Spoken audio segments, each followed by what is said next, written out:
Um,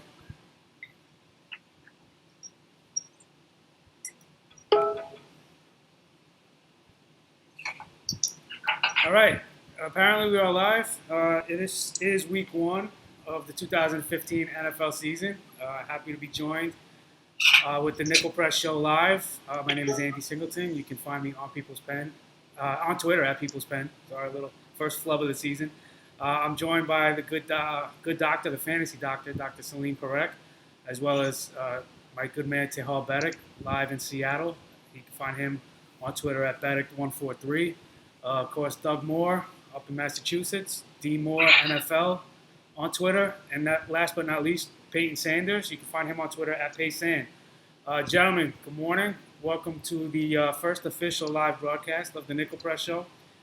We are on here to give everybody who wants to join in up to the minute news, advice, start-sit questions. The doctor is going to provide some injury analysis and everything like that. So I just want to say good morning to you all. And if anybody wants to say something real quick, now's the time. Otherwise, we're going to jump right in to Dr. Parek, who's going to go over some injuries because unlike us, the doctor has a very busy day with real issues to deal with in the real world. So we only have him for a short period to start today. So good morning, gentlemen. Morning. All right. Good morning. Awesome. So this is working. Good to know. All right. So let's jump right into the injuries then, because I don't want to waste any of the doctor's time. There are a lot of guys that people are questioning, and I'm going to jump right into it. Mike Evans, who is the big name in Tampa Bay, obviously wide receiver. A lot of people have been asking me this week, should I start him as my wide receiver? Should I start him as my flex? He is, of course, nursing a hamstring. It's not. I don't think it's official yet. I haven't seen it yet. Somebody might correct me, but there's some speculation as to whether or not he is going to play today. Doc, what's your take on Mike Evans in NFL Week 1? Yeah, so Mike Evans has been nursing that hamstring since the second week of preseason, and it's been one of those situations where he's trying to get back, but hamstrings are those kind of problems that continually rear their ugly head, and unless you give it time to rest, this will become a season-long issue for him. So the latest I heard is he's questionable for today. Lovie Smith is being very cautious about activating him, knowing that hamstring injuries can kind of persist week after week. So my guess is if we even see him, he's going to see limited action unless he's feeling great, which reports are that it's still nagging him. But, the problem is the number one reason to have another hamstring injury is if you're nursing a hamstring injury to begin with. And then you put together that with dehydration, exhaustion, and he's at a very high risk for re-injuring today, even if he gets activated and sees a lot of playing time. So if he's activated, I don't think you're going to see a lot of time out of him today. Okay. Moving on, there's another wide receiver, big name guy. And that, of course, is Randall Cobb. He suffered the AC shoulder strain towards the end of the preseason. Appears to be good to go. I've read reports that it's not something that can be re-injured or get worse, just the pain, not necessarily. Am I understanding that correctly? How would you describe this shoulder injury? Yes. No, so absolutely. So the good thing for Randall Cobb is that he had nothing more than what we called an AC joint sprain. So if you feel along your collarbone, you feel right where the collarbone attaches to kind of the point of your shoulder, that's where the AC joint is. And he's got a sprain. So it's just partly torn some of the ligaments, partly stretched out, but there's no displacement of these bones, which means that there's no stability issue here, which is great for Packers fans. It's really about pain. And the docs, what they can do is they can shoot up that joint with some numbing medication and get him through the game without a lot of pain. So that shouldn't really limit his ability to reach and go up and grab for balls. The bigger issue for him is how he lands. And he's been practicing over the last week on landing without landing directly on that outer part of the shoulder. Because if he does that, he's at risk of damaging this even further. And so we'll probably see him activated today, see him playing, but watch for him to be very cautious on how he's landing and how he's trying to get hit. I like how you just explained that, especially with the shoulder. So reaching up to catch balls or anything shouldn't affect his range of motion or anything like that. It's more the impact of when he's landing that might jar a ball loose or something like that. Is that kind of what I'm getting from it, or? Yeah, that's what you're getting from it. And again, the biggest concern he's probably going to have is how he lands and re-injuring this and getting it worse, which shouldn't be a big deal for him. So we'll see how he does today. Okay, awesome. All right, so we'll stick with the wide receivers for now. Alshon Jeffery is probably the next biggest name of the question marks. What's your take on him for today?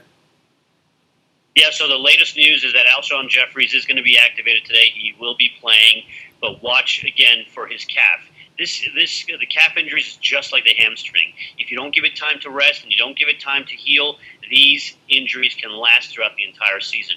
So, a few weeks ago when he first injured it, he was in a boot. He was using crutches, and it looked pretty bad. But very quickly, he got out of the boot, out of the crutches, and was rehabbing himself. He's been running some routes over the last week. I feel that he's going to be fine for today, but look for the Bears to be really cautious on playing time, trying to keep him hydrated, and trying to prevent overexhaustion on him, because that's when he's going to be set up for re-injuring this calf. So of the three big name wide receivers we just mentioned, if they're indeed not out and they're playing today, you have no trepidation, no fears of putting them into your fantasy lineups? Absolutely. And if you're going to have to pick one of those three to have the least amount of reservation, it's Randall Cobb. He's the one who should be close to playing 100%. Okay, awesome. What about Victor Cruz? That's the last wide receiver we had on our list that we wanted to check out. Yeah. What can you tell us about him? Yeah, Victor Cruz, this is a big deal injury. When he hurt his patellar tendon, that was a big deal. So if you feel the bottom of your kneecap and you feel the tendon that goes from the kneecap to the shin bone, that's your patellar tendon. And it is critical for being able to control the knee. He tore this, and to rehab it and get back into NFL shape is a big deal. So I know that he re-injured his left calf in preseason, and that's really where everybody's focusing the attention. But I'm still concerned about the status of that knee and really whether or not that knee is healthy enough to sustain NFL play. The fact that he's out this week has me concerned that he's probably I would really be very concerned about activating him throughout the first few weeks, because I want to see when he's playing how he really performs. And I'm worried about, at this point, both his calf and his knee. Okay. Now, moving from the wide receivers, I'm going to shift over to tight ends. I have two tight ends on this list. I'm going to save one of the bigger names for the end, which is Lesean Mccoy. That's the only running back we have on this list. But two tight ends. Zach Ertz has kind of been a no-show the entire preseason so far, and now it looks like he might indeed play. The reason I'm asking about this is because you're going to have to wait on putting him in your lineup. Now, how much time do we have before the Eagles play? Is that extra time going to be enough rest? And do you think Ertz will be a play, or is it somebody you're worried about this week? So for this week, I'm absolutely worried about him. I don't think he's going to be playing much time at all because he had a core abdominal surgery. This takes a while to recover from, and although progressing pretty quickly and pretty well, I don't think that you're going to see him in great form. So they're probably going to limit his playing time if he plays at all. I would wait again for a few weeks before you get him active on your fantasy team. Okay, awesome. And then the other tight end was Latavius Green. Now, I have him on my list of questions to ask you, simply because with Antonio Gates missing the first 4 weeks, this was a guy whose name was huge last preseason and kind of wet the bed when he got an opportunity. And a lot of that had to do with Gates still being the primary guy. With Gates' suspension for the first 4 games, this was his moment to shine. And he had concussion symptoms, and he's a little shaky with his health status for week 1. Is there anything you can tell us about Latavius Green that we should know about?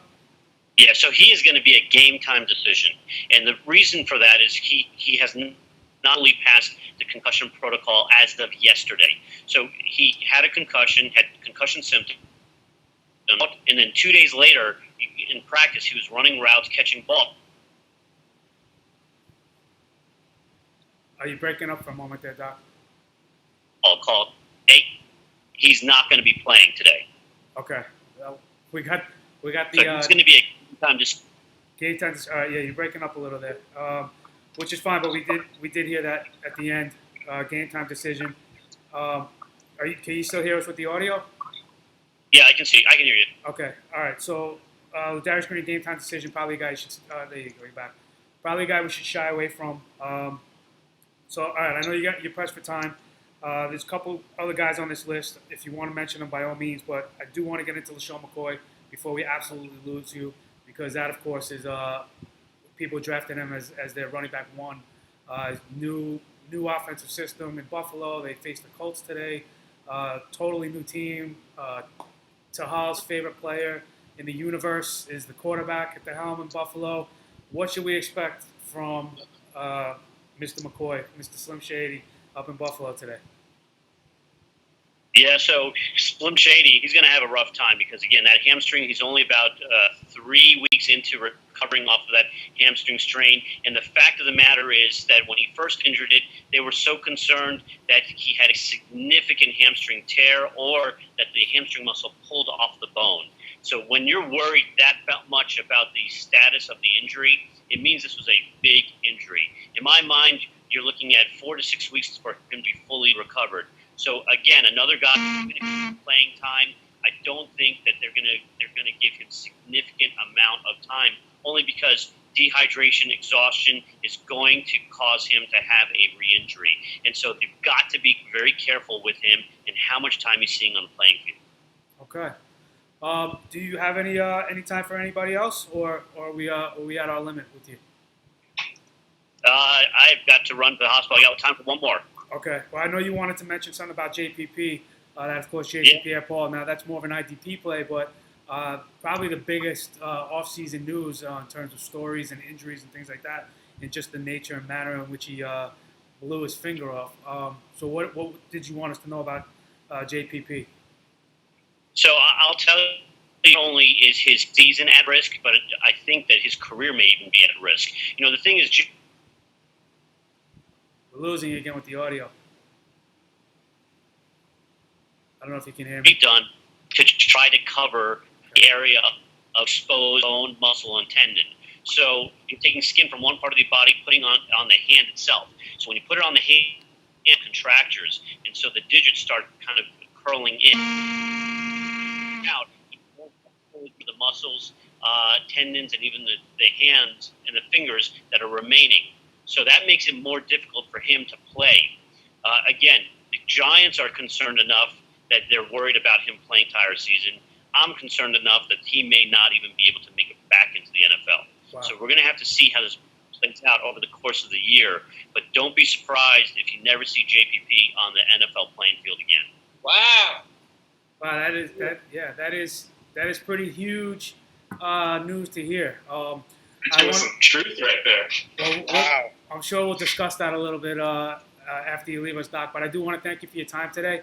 That's Dr. Salim Parekh, MD. You can find him on Twitter at Salim Parekh, MD. The information's in the show details here.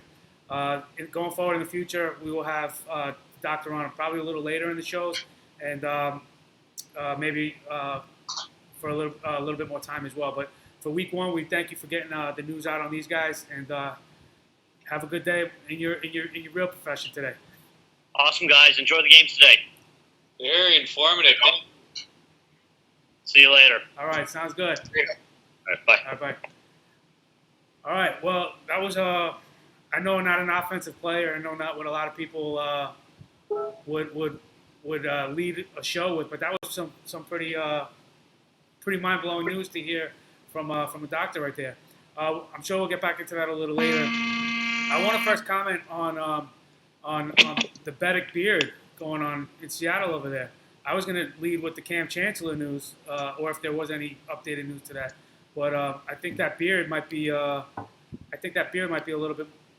Yeah, you know, I was supposed to get a haircut yesterday, and they usually do it up for me, but I had to reschedule it. I got an event coming up. I want to get the haircut right before that, so we're just going to keep letting it go for another week or so, maybe 10 more days, see what happens. But I wouldn't know Cam Chancellor news because I literally just rolled out of bed, hopped in the shower, drank a coffee, and got on board right now. I don't know anything what's going on. I couldn't tell you.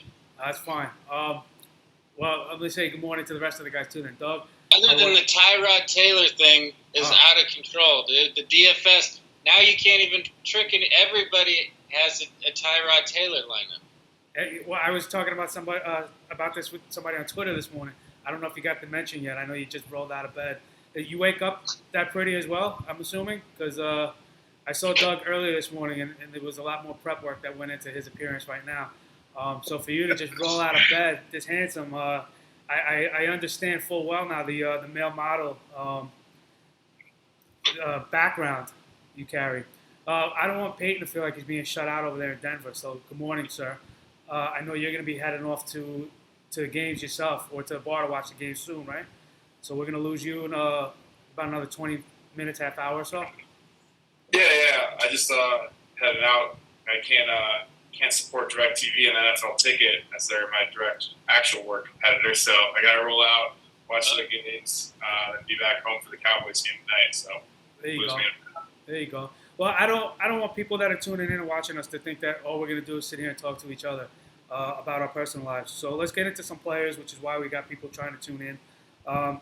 Since I'm talking to you, Peyton, I'm going to start with the guy that you put on your list this week of guys that you like, guys that you're looking into playing, and that is Oakland Raider running back Latavius Murray. What do you see in his matchup this week in particular that jumps out at you? Well, I think you got to like the explosiveness with Murray. Bengals gave up, I think, 6 most touchdowns last year to running backs. He's got big play potential all the time. So DFS leagues, especially bigger tournaments, you're looking at big play guys, guys that could really win it for you. If you're looking at your league, he's going to be a must-play for you anyway. Bengals defense has been struggling. They look bad in the preseason. I think their offense is going to struggle as well, even though they're going up against Oakland. I see a lot of points for Latavius Murray out there. He's going to get all the goal line carries. He's got big play potential against a bad defense. Not much more that you would want there. Okay. No Burfitt out there, the middle linebacker. Yeah, Burfitt's out also. And, I mean, besides Geno Atkins, you're not really too impressed with any defensive player on the Bengals. So. Okay. I'm gonna stick to you before I ask a couple other guys this question. I just got asked on Twitter, start or sit, and one of the parts of this question was Ivory or Latavius Murray. Now, me personally, I like both, and I'm going to try to figure out a way for this guy to get both of those guys in. But if you had to choose between Chris Ivory and Latavius Murray today, would you be able to choose between one of those two? Yeah, I think you have to look at your matchup. So to answer the question, again, I like both of them. If you're looking for more of an upside play, you're going with Murray. But I like both. Ivory's going to be solid. You know he's going to get all the goal line carries. Going up against another defense that's not great. He's good in the passing game as well. I think he doesn't have the huge big play potential that Murray does. So if you kind of want to be safe, maybe you go with Ivory. But I'm probably going Murray, even though I like both of them. If I had to pick one, it's going to be Murray. How about you, Taha? What do you feel? What are you thinking of Latavius Murray this week as opposed to Chris Ivory? And then Murray just in general. What's your feel on him this week? Well, it's a tough call for me because Latavius Murray is like, I've been on his train for going on like the third year now. Like I've just been waiting, and he's on my top 10 running backs for the season. Like I'm totally with Peyton there. I think he's going to blow up this year, absolutely. And then the Ivory thing is crazy because I've always been on his train, and then he always kind of lets me down because whatever they're doing offensively for the Jets, they just switch up the carries. But it seems like for whatever reason they're finally fully on board with giving him the truckload of carries. Cleveland gave up more rushing yards than any team in the NFL last year. Ivory is cheaper on DFS. I think he's only like $4,100 or something like that. So for DFS, it's easier to squeak him in there. I think that's going to be kind of a grinder game. But Latavius Murray has more upside, but he's going to be more expensive for DFS. But if it's in your regular season roster, like I think you got to go with the big guns. If Latavius Murray is one of my big guns, so I'd lean that way. How about you, Doug? Dougie Fresh, up in the Northeast this morning. Yeah. How you feeling about Latavius Murray? Would you start him over Chris Ivory? So, I was going to bring up a point that Hall brought up. Cleveland did give up the most rushing yards last season to running backs. And news sort of, I wouldn't say break because it's not really that important. But Zach Stacy isn't active today. So you're only going to look at 2 running backs today for the Jets, which is Chris Ivory and Bilal Powell. And Powell's more of a third down back anyway, where he might not even get a lot of looks in the passing game. So that means Ivory's going to get all the goal line looks. He's going to get the first 2 downs. He's going to get touches. Murray's always got that big play appeal, and he's got a lot of upside. But I feel like Ivory today, the stars are aligned for him, where you're going to see him put up some good stats today against a bad run defense and with nobody really to take touches behind him. Well, that's music to my ears, especially since I'm here in New York and I am a Jet fan. Most people that know me know. What's that like? What's what like? Being a Jets fan. It's pretty awesome. It's pretty awesome, my man. I wish you could say you had 2 Super Bowl rings in the last couple of years, but we all know you only have 1. So we can go with the jabs all day, you know that. But let me expand on what the start sit question was, and it was actually, let me give credit to who the question asker was, and that was Will _ Chaklos, CHAKLOS. I hope I'm saying your name right.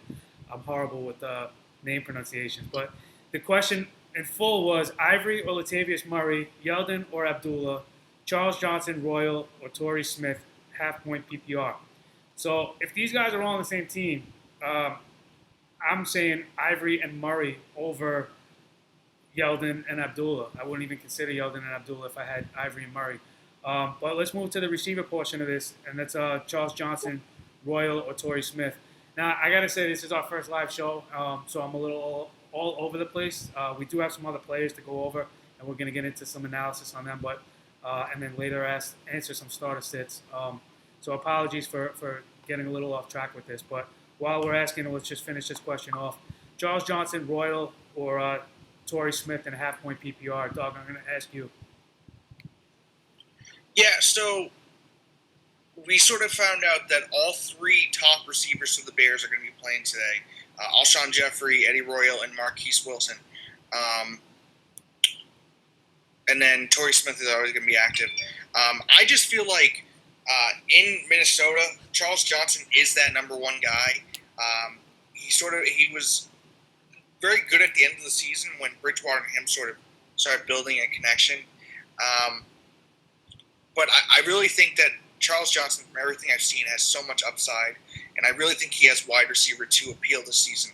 I'm going to have to stick with Charles Johnson unless I see something otherwise.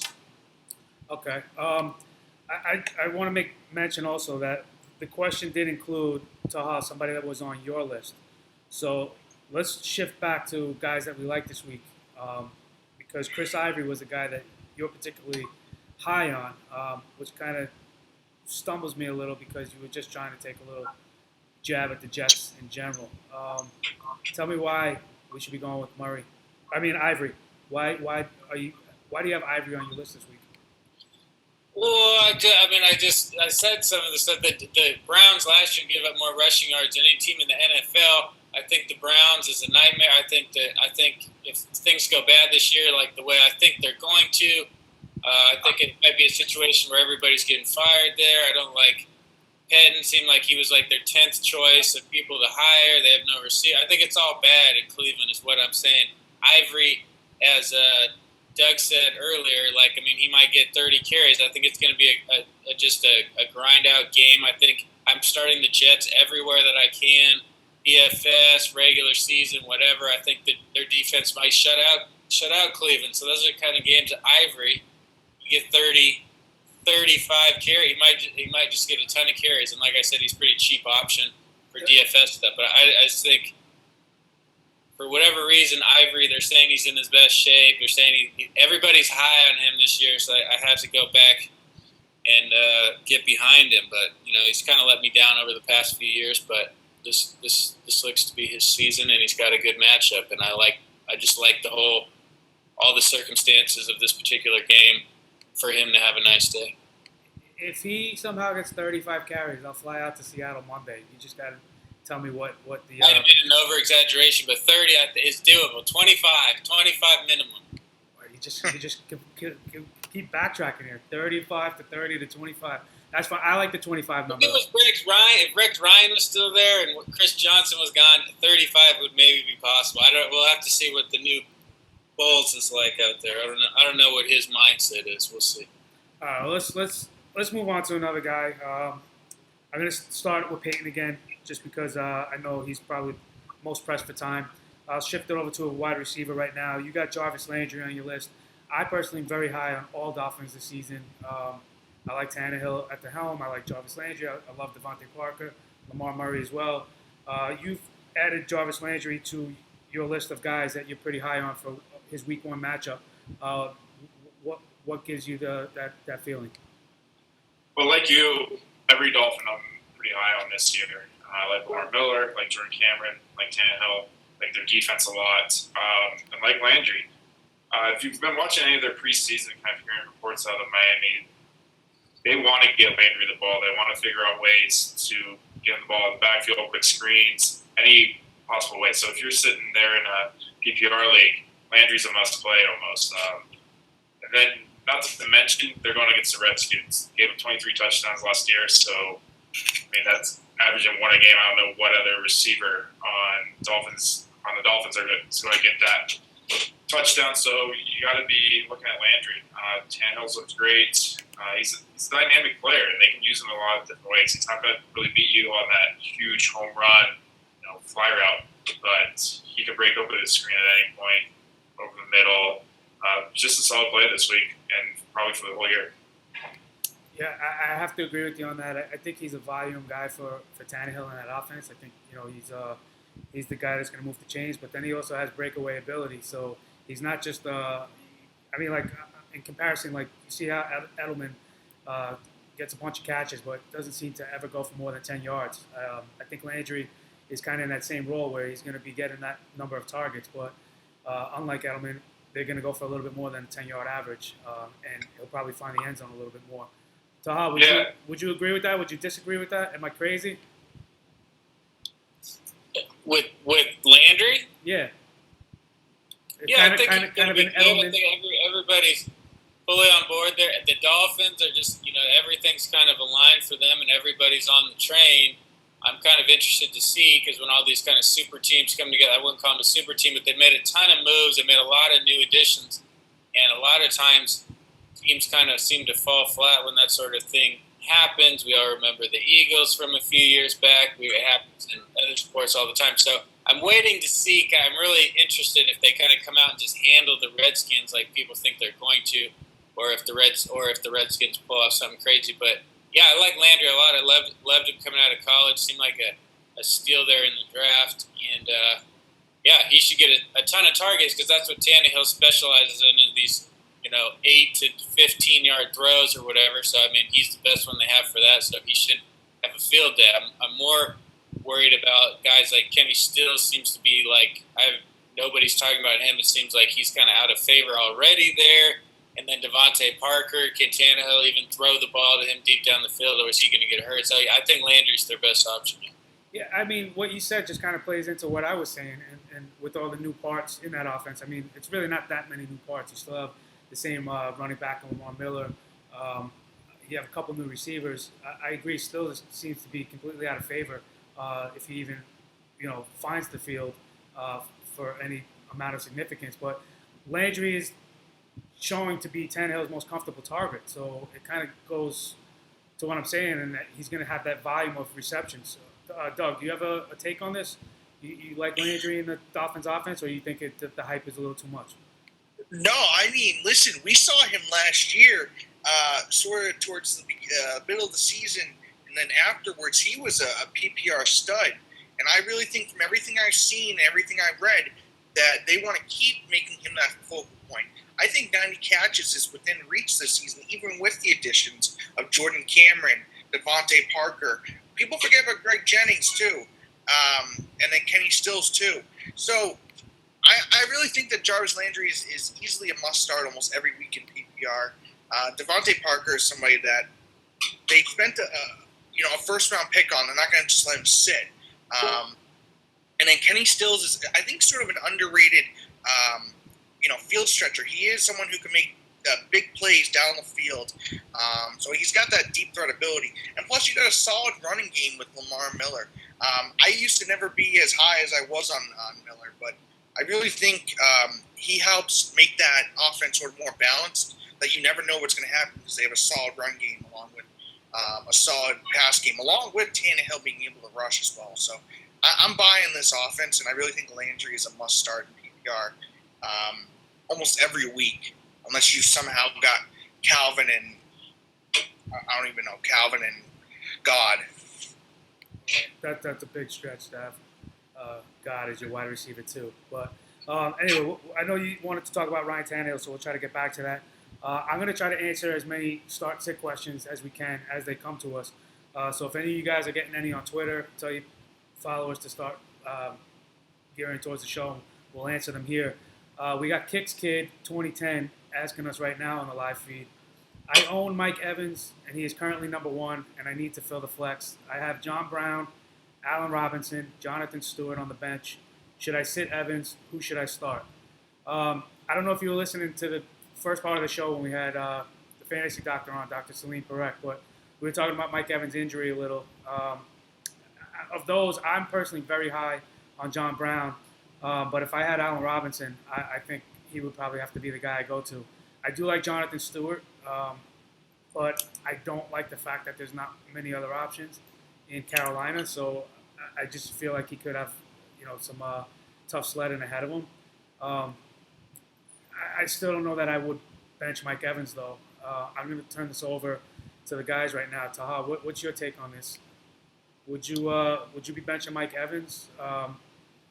And I don't know if you could see the question here in the comments, but he's okay. Okay, so he's saying I own Mike Evans. He's currently number one, and he needs to fill the flex. So. And he has nobody else in the afternoon game, so he has to put somebody in now if he wants to replace him. Is that what's the problem? The options available, it says he has John Brown, Allen Robinson, and Jonathan Stewart on the bench. And he wants to know, should I sit Allen Robinson? So you're saying Come on, I mean, if he can't risk it, I don't know. I mean, he what I would probably do are any of those games, the 1 o'clock games, because if there's a chance he's going to play, you want him in there. And if you have somebody else, if one of those guys is in the afternoon game, I'm imagining John. They're all early. Oh, they're all early? Yeah, they're all early. And if it changes your opinion, you just added it's a PPR format. So yeah, probably just the Cardinals are late, so John Brown.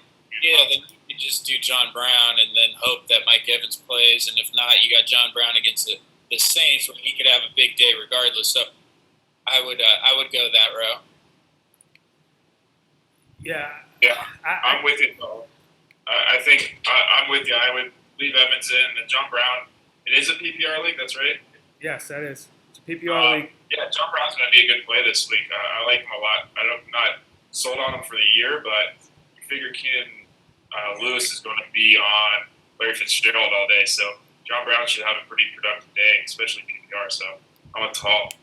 Yeah, I look at Allen Robinson on the bench, and I like him second to Mike Evans of your options. But again, knowing that you have John Brown available, should Mike Evans not get the start, and you find that out later on in the day, I'd be more than comfortable with John Brown. I mean, John Brown is like 2A to Allen Robinson being 2 for me. Doug, what's your take? Yeah, so I have Mike Evans in a lot of leagues, so I really had hoped this wouldn't happen. So what I'm thinking is you got to sit him because you can't take a chance. Because a guy that comes down to a game time decision, if he does play, how effective is he going to be? How much is he actually going to play? I like John Brown, but for some reason I can't pick him over Allen Robinson. Even with Julius Thomas out, Allen Robinson healthy again, Blake Bortles improving. They're getting a better run game with Yeldon in there. Allen Robinson's going to have so many targets today that I just can't not play him unless you have God, especially as one of your starting wide receivers. Go ahead. I don't want to cut you off, but I just what you started out by saying with if a guy is a possible inactive, how good can he really be? I subscribe to the theory I always have, especially with football, that if a guy's playing, he's at full strength. These guys, he might not be at full strength, but they're going to look at full strength to what we're seeing on TV and what we're watching in the games. From my experience, if you're on the field and you're dressed to play, you're as good as ready to go. I don't know if anybody would disagree with that, but it wouldn't limit my ability or my want or desire to start a guy. More to the point, though, I don't mean to cut you off with what you're saying, but I think the summation here for Kick's Kid is that you got a nice option in John Brown as a backup if Mike Evans doesn't get the start. It seems like Evans is the guy who should be your one. So you could go with Allen Robinson, but then you're going to miss out completely on Evans or Brown. We got another question while we were answering that one, and that was what you might have saw me laughing at on the side. It's from our buddy Captain Jeff at the Infirmary Report, who is a part of the Nickel Press and not on the show. He wants to know, will Doug's neckbeard have a big day today in Week 1? So I don't know who wants to field that first. Yeah, I'll take that one, just because I've worked with Doug for a year now, and Doug's neckbeard always comes to play in the first couple weeks of the season. So down the stretch might hurt you, but first couple weeks must hurt. Awesome. All right. In all seriousness, getting back to some players, I'm gonna turn it over to you again, Peyton. Only simply because I know you got to check out the soonest. Sam Bradford is the guy on your list, and I'm curious to know why. I know there's a lot of upside. I know there's a lot of potential, especially in that offense. I just worry. I guess on a week play, if he's healthy this week, then he's good to go. It's as good as any. I just can't trust Sam Bradford, so I'm looking more from the season-long perspective than a DFS or a one-week start. Why do you have Bradford on your list? What is it that you like about him today? Yeah, so I think a lot of people share your concerns long term. So a lot of people took Bradford as kind of their backup quarterback, just hoping that maybe the Eagles, or he stays healthy in the Eagles offense. That's what everyone thinks they will. Why I have him this week? They're going up against Atlanta, poor defense, and the Eagles offense usually works much better under Chip, better in the beginning of the year. Teams struggle to keep up with the pace. They struggle to kind of get the matchups right and figure out what to do. Nick Foles threw for 300 yards in their first, I think, 4 games last year, each game. So you have to look at it that way. Might as well take a gamble on Bradford now, see what you got. He's going to be healthy today. I mean, he's playing, so you hope that makes it through the game and that he's going to be able to put up close to 300 and a couple touchdowns, probably in a shootout game.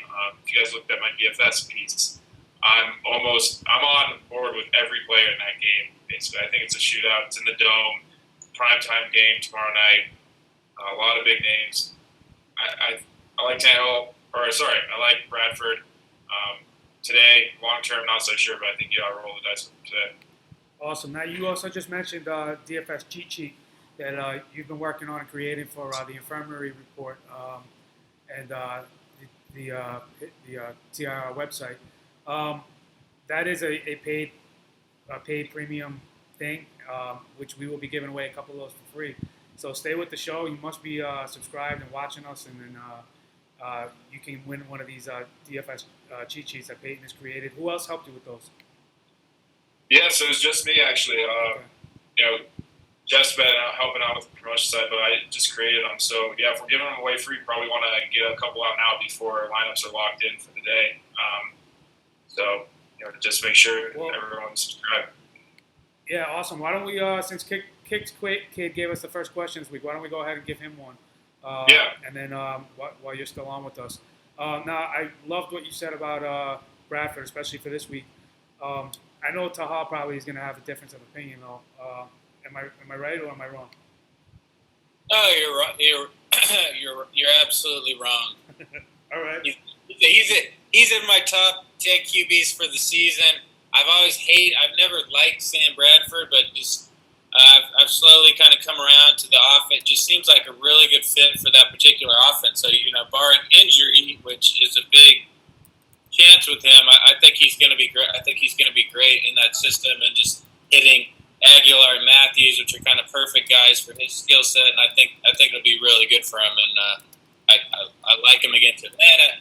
A defense I think will be a little improved with Quinn and a couple additions, but they're still pretty soft on paper. And like Peyton said, I expect a shootout to some degree. So I feel real confident in him this week. Although I really like DeMarco Murray and Matthew, I like everybody. Yeah, I mean they could just pound. I mean I'm intrigued at what's going to go down in that game. It's mostly about Atlanta's defense. The former Seahawks defensive coordinator is the head coach there, so I'm intrigued with the situation. But I like Bradford quite a bit. All right, now I know another big question is the receivers there. So I'm going to get Doug's take on Bradford real quick. But while I'm talking to you, you just mentioned everybody there. Aguilar or Jordan Matthews? You have to choose one. Who do you take? I was asking Tal. Sorry, I'm going back to you, Doug. Jordan Matthews. He's the de facto number one guy last year. Great rookie season. Surprising rookie season. They felt comfortable enough to let Macklin walk. He jumps into the spot. I think it has to be him 100% until we see something otherwise out of Aguilar, who I like a great deal, but we'll see. All right, good stuff. Doug, take the Sam Bradford question. What's your take on him for today and going forward for this season? Yeah, so I think when they were looking at Vegas and what they were predicting, this game, Atlanta and Philadelphia, is supposed to be the highest scoring game this week, and I believe that. Sam Bradford's going up against a defense in Atlanta that's still struggling to actually become decent. And, with his weapons, Aguilar and Matthews and then DeMarco Murray, running behind that line, I see no reason why Bradford couldn't have a huge week.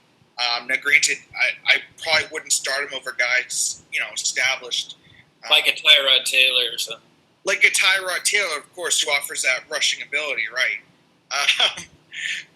But no, I wouldn't.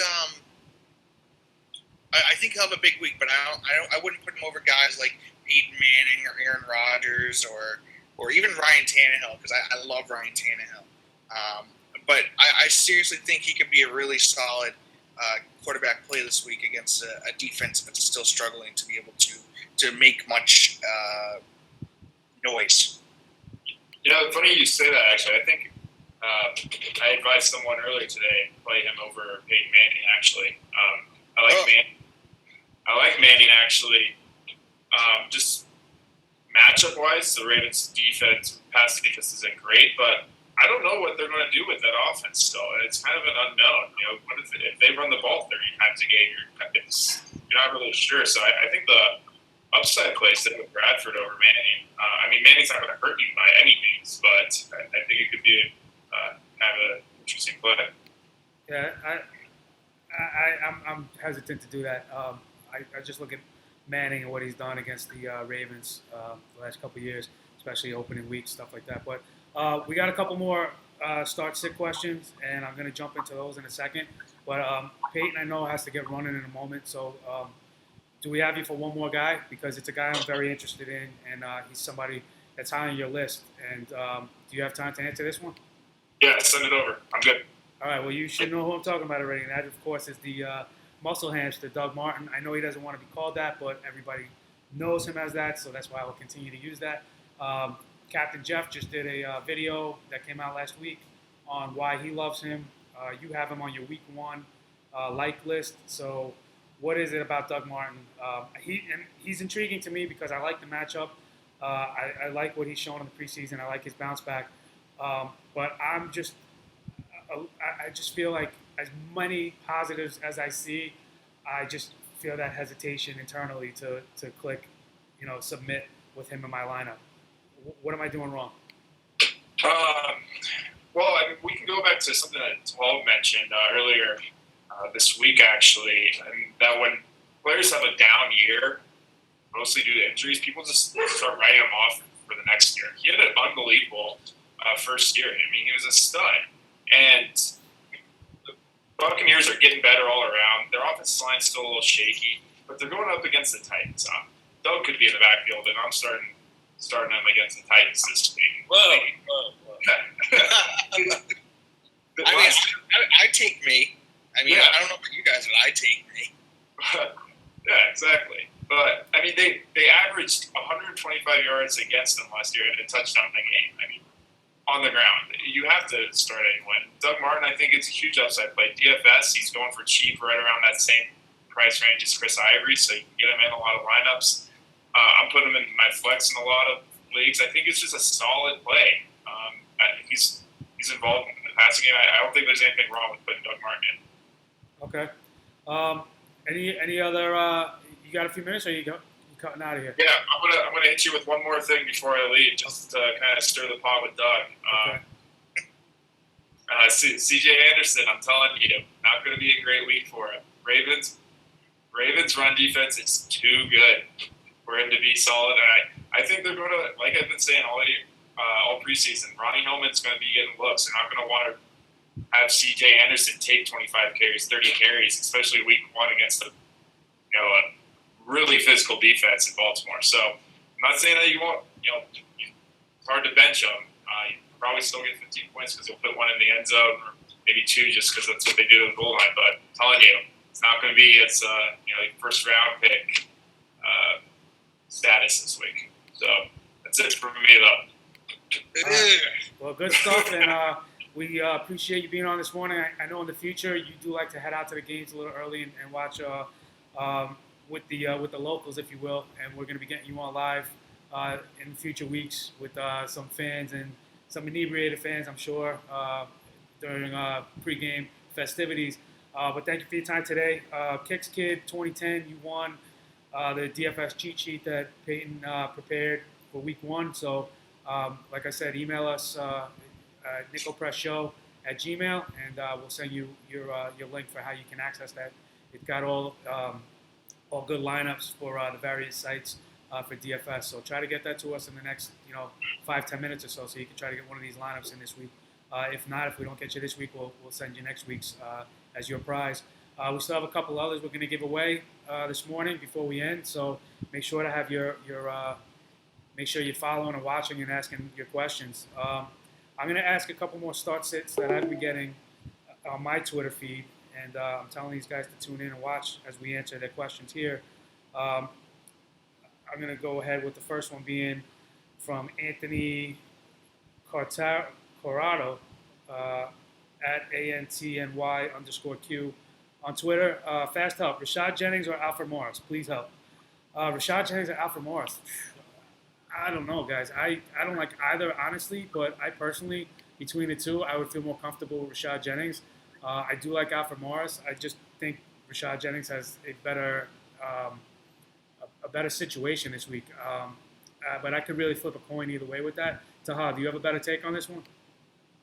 Yeah, I'm going Rashad Jennings against Dallas.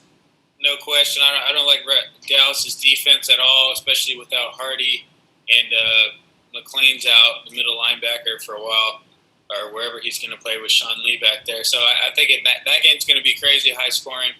And so for me, it's easy with Jennings. The Dolphins' run D should be pretty good and much improved with Sue and some of these other guys. So I'm definitely going Jennings between those two this week anyway. All right, cool. And Doug, what do you feel? Alfred Morris or Rashad Jennings this week for you? Yeah, so I mean, I would think in the typical situation, you would say Alfred Morris because he's sort of, I guess, their main guy. But I'm really concerned this week because he's going up against that front seven. Well, not the front seven, but even that defensive line within Dominican Sue in Miami. And I'm concerned because that offensive line is really, in Washington, is still really weak. As much as I don't like Rashad Jennings, I think you got to go with him this week. I just don't trust Morris at all with his matchup. All right, fair enough. So that's 3 for Jennings. So Anthony Cotaro, there's your answer from the Nickel Press. Rashad Jennings over Alfred Morris week 1. Next is Brandon W. At X-Ray Taker, XRAYTAKR on Twitter. One more for me. Half-point PPR, need a flex. Andre Johnson, John Brown, Allen Robinson, or TJ Yeldon. Seems like a lot of the same names are stumbling people right out the gate for week 1. My personal take on this is I haven't really seen enough of TJ Yeldon. I know he's the starter in Jacksonville, but it's not it's not a juggernaut offense by any stretch. He is a rookie running back. He doesn't have an incredibly favorable matchup week one, and he hasn't really shown me enough to really feel comfortable starting him yet. I want him on my roster, absolutely, but I don't know that I'm comfortable starting him as a running back 1, 2, or 3, or a flex for that matter. Now, between the other three, John Brown, Allen Robinson, and Andre Johnson. Johnson probably sounds like the best option, but I just think, again, there's too many options in Indianapolis, so it worries me that when they start moving the ball, he might get lost in the shuffle, especially in the red zone. So between John Brown and Allen Robinson, I would have to feel more comfortable with Allen Robinson over John Brown if I had to choose the two. But as we answered in the question earlier, I'm totally happy with John Brown. Just given those two head-to-head, I probably would go Robinson myself. Jeff, what do you think about that? Doug, what's your take on that? Yeah, so I'm confused here. Why are people not picking Andre Johnson? He's the number 2 guy in the best passing offense in the NFL. He's still got it. I seriously have him as a high-end as a wide receiver, too, who could finish even higher than that this season. I seriously think he could get at least 80 catches. I'm really baffled as to the lack of love for Andre Johnson. I got to go with him. I got to go with him. I don't know why you wouldn't, especially because they're facing that Bills secondary where their starting cornerback is a rookie. They are banged up in their secondary. I don't know how you can't go with Andre Johnson. So as much as I like the other guys, Andre Johnson's the clear guy for me. Okay. All right. Fair enough. I hope that answers the questions we got just now. If you didn't, or if you're just tuning in, it was Rashad Jennings or Alfred Morris, and we went with Rashad Jennings unanimously. And then second question was flex. I chose Allen Robinson as my flex. Doug, you went with Andre Johnson. And Taha, who was your choice again? Of those three, of the receivers Doug was just talking about? Yeah, the question we just had. It's got to be Andre Johnson. He might end up leading the team in targets. I mean, you think Hilton will probably still get all the explosive plays, but I mean, look, they brought in Johnson. They're paying him a lot of money. They want to go for it all this year. I was surprised when people were kind of down on Johnson. Every time I watched him play last year, he still looked almost like the same dude to me. Like he's not done to me, and in that offense, he should go off. And I really like Buffalo's defense, but their secondary is banged up, as Doug mentioned. So he's the safest to me. He's still the safest play there, and he's still has a really solid chance of having a really nice day. So I'd go there. Got it. All right, now I know you're running out of time. We're actually coming up. We're approaching game time shortly too. It's almost game time, man. I got people coming. I got shit to do. Well, I know. No, that's fine. Well, going forward, hopefully as more people. We'll start it earlier next time. That's my fault. No, that's fine. We're gonna start earlier, and we'll hopefully have some more starter sit questions leading right up to game time. So we'll have to knock those out in the final 5, 10, 15 minutes of the show. I know I got you for another 5. We'll probably wrap it up shortly thereafter. Once you take away those good looks. But before we lose you, I love hearing you go off on people. So give me the reasons why. I kind of mentioned TJ Yeldon a little why I don't like him. But you have 3 guys on your avoiding week 1 list. And that is Jay Cutler, Colin Kaepernick, and the aforementioned TJ Yeldon. So please, in only manner in which better can, what is your beef with the 3 of these guys? Well, Jay Cutler, his whole career has been absolutely terrible against Green Bay. I think he averages like 160 yards a game. His TD to pick rate is just disgusting. I don't have the numbers in front of me, but it's really extremely disturbing if you want to look at it. Jeffrey's banged up.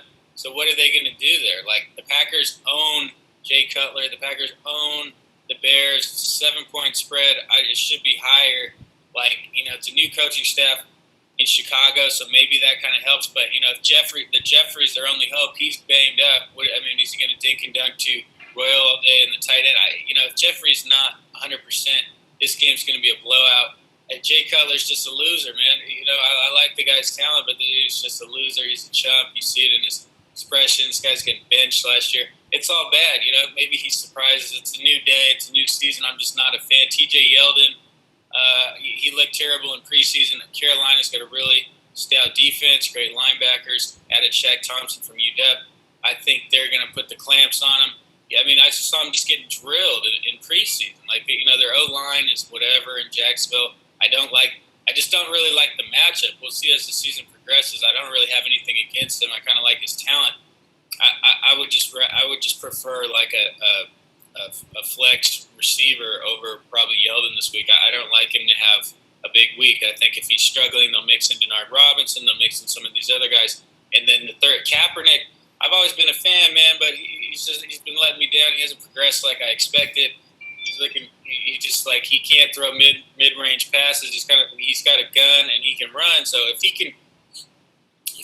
they let him run a lot more this year, he's going to have a surprising season. But if he's still doing the same stuff, and it's a lot about Minnesota's defense. So I like Minnesota's defense. I like Zimmer. I'm just looking for Kaepernick to not have a good day passing. The O-line's kind of breaking down. They lost two people. Somebody retired. The right tackle retired. Like, other guys are hurt and missing. Another guy retired. Or they cut another starter from last season. So it's just I don't like him at all this week. So these are guys I'm not feeling at all right.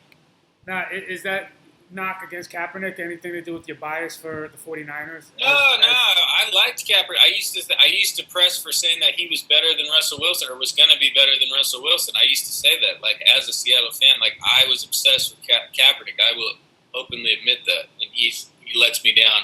Been letting me down ever since. So he seemed like he took a step back last year, which is odd. So this is his make or break year. If he doesn't make a big step this year, then I'm just totally off the bandwagon. Maybe they should start looking in another direction. All right, cool. Before we leave you, or before you leave us, rather, and we're going to wrap up in a moment anyway, Cam Chancellor is a big storyline throughout the NFL, especially in Seattle, where you're from. There's been a lot of difference of opinions on this. We probably should have talked about this earlier and had some more time now for some last-minute start-sit stuff, but we'll do what we can. Before I lose you, though, being you're right there in Seattle, do you have a better feeling that you would like to share with us on the Cam Chancellor situation? I know you said earlier you just rolled out of bed, but have you gotten anything from your sources in the last hour, 15 minutes we've been on? No, I haven't. One, I haven't looked at anything. Two, I don't know if I need to or not. I haven't heard anything, but I'm sure somebody would have texted me or something. But he's I don't know what he's doing now. He's trying to get just like an extra $1 million from his guarantee, from his contract in 2017 rolled up to this year, like $1 million. Like, I mean, I don't know what the dude is thinking. Like, even if he had a severe injury this year, he's not going to get cut. Like, he's going to get that money anyway. I have to think he's trying to get them, or was attempting to get them to just totally tear up his contract, even though he's technically the highest paid strong safety in football, even a couple years later. Like, it's crazy. Look at the list on there's.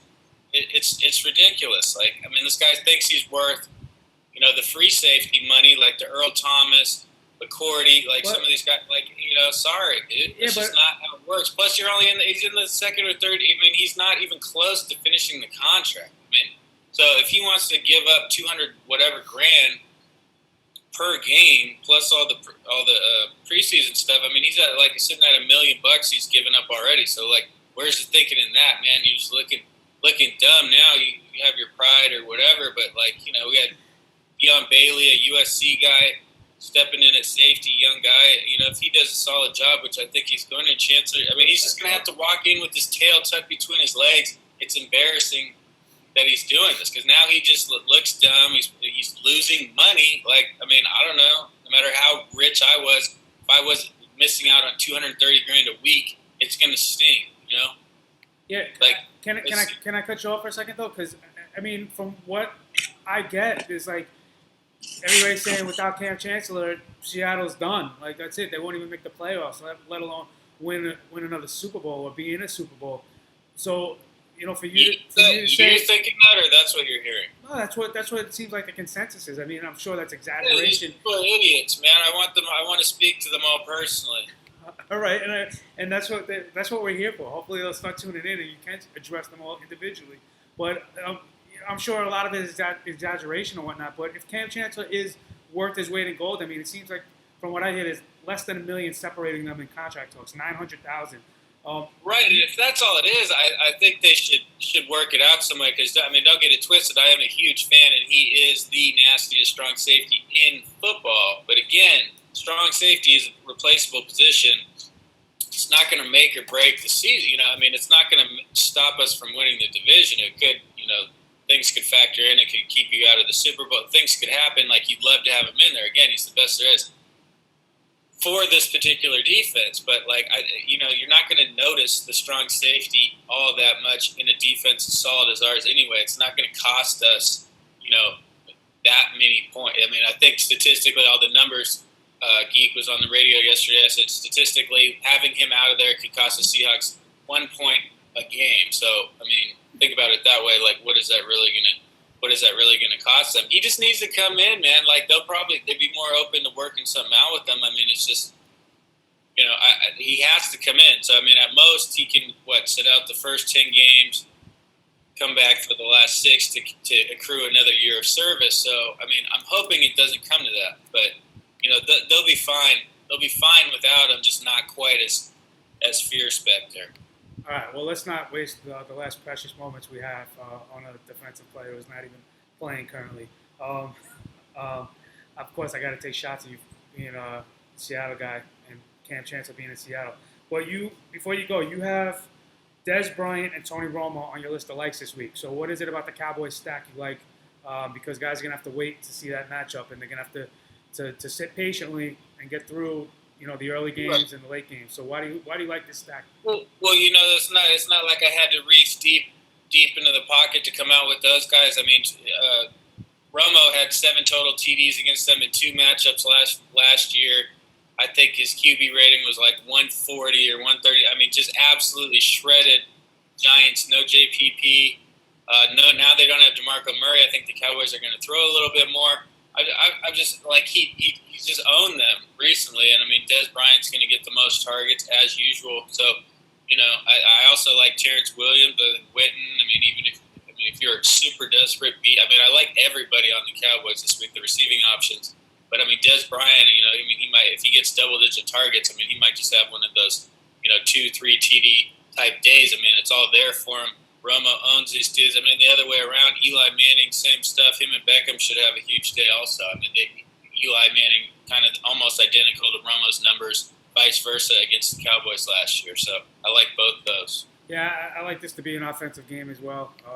But we'll see what happens. I got another start sit, so before you leave, tell everybody how they can find you on Twitter, Tahal.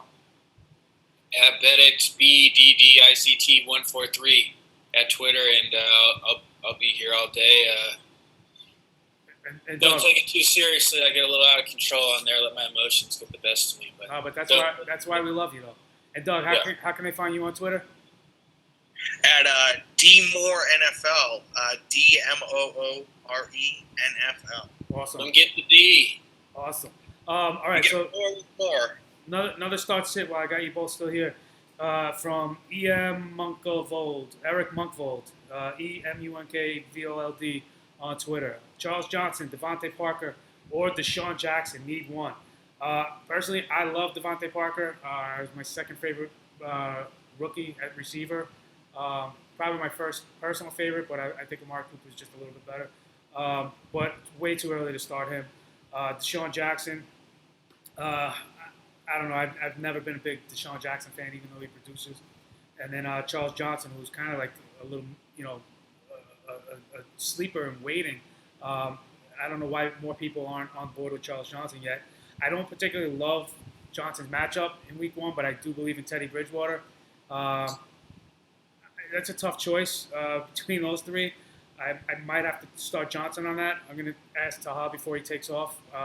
Charles Johnson, Devontae Parker, Deshaun Jackson from you. Pick one, Week 1. I'm going Deshaun Jackson. Charles Johnson's probably maybe the safest option. As I said, this could be a total nightmare for the Redskins, but I'm hoping Cousins comes out, and he can make all the throws. It's just the mistakes that kind of kill him the pick, so he's still going to be chucking it deep. Deshaun Jackson, the best deep threat in the NFL. So, I mean, he can beat anybody. He's roasted Sherman before. He roasts the big dogs. Nobody can stick with him deep. So even if he just gets a couple grabs, he could have a bomb, and there's a good chance at it. So I'm going that route. All right. And, Doug, what about you? Yeah, so the choices are Deshaun Jackson, Charles Johnson, who else? Devontae Parker. Yeah, it's too early. Like you said, it's too early for Devontae Parker. Everything I've read is that he'll be in there, but they have some design place for him, but he won't be featured that much yet. As much as I like Charles Johnson, you can't go wrong with Deshaun Jackson. I actually think with Kirk Cousins in there at quarterback, it actually makes him more appealing.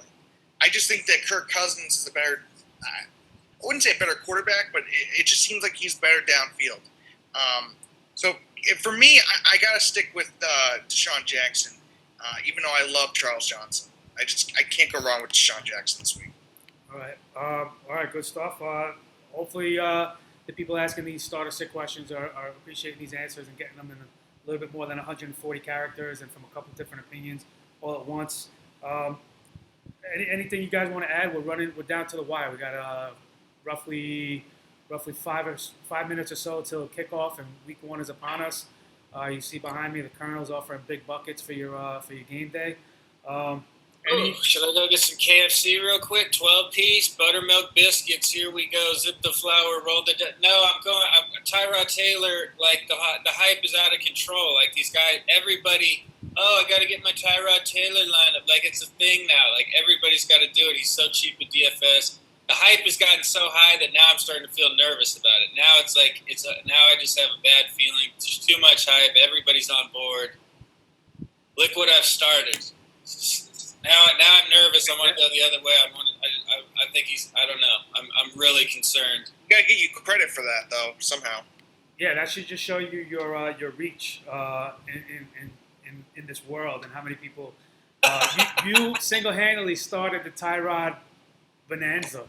I wish that was true, but once he got the starting job, people kind of came around. He's so cheap in the DFS because he wasn't the starter when they made those prices. So, and it's the Colts defense. So I mean, everybody, you got it. It's just the thing to do. And these guys make multiple DFS lineups. It's an easy call. That's the story I'm going with. So fear not.